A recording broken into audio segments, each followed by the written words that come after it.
Well, I don't know if anybody knows me, and I'm a little bit ashamed to have to answer that question. All I can tell you is that in a million years, even if I had been assaulted, I would never do that, and I would never raise my hand on an elderly gentleman. I'm ashamed to have to explain that to you. No, I wasn't drunk. Well, I think if there is any CCTV footage, I'd be very happy because it would completely prove what has been said about us to be untrue. And I hope that the CCTV footage comes out because then everyone will see what happened. I was hit first, and as shocking as it may seem, I believe the elderly gentleman hit me. I'm not sure what provoked him.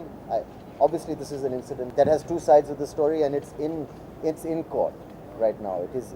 We have lodged our complaint, and let the courts decide. And right now, obviously, it's not right to comment any further. There were ladies present, and there was a lot of bad language used, and it became abusive, and it was difficult for anybody to react in a different way. No, I think obviously I could have reacted differently. I think I could have been, a saint or like maybe a little more Gandhian in my approach and just absorbed everything. But I'm afraid I reacted in a way which I think any gentleman would have reacted. But I'm not proud of what happened. I think it could have been handled differently. And people who are being aggressive can sometimes be dismissed and should be dismissed. And I should have set maybe a better example. I'm sorry I reacted the way I did. Yes, I've just told you that there was not only a provocation. I was hit first and verbally abused first. I think it's a little bit unfair because of, I'm not trying to make an excuse out of it, but I think the media should also get the balance correct. And just because I think if you're a movie star, I mean, people assume that you're a spoiled brat and that this is something that, you think you can get away with.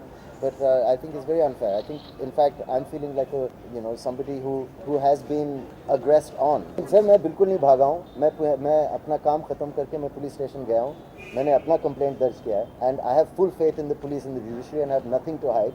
And I have been there. It's just that I thought last night at 2 o'clock in the morning, I don't have this mind that will go to the police station and register a complaint or think what to do. I thought the matter is over. There was an argument, it was an ugly incident. I thought it's finished. I think we're done. Thank you very much for coming and good night. Sir.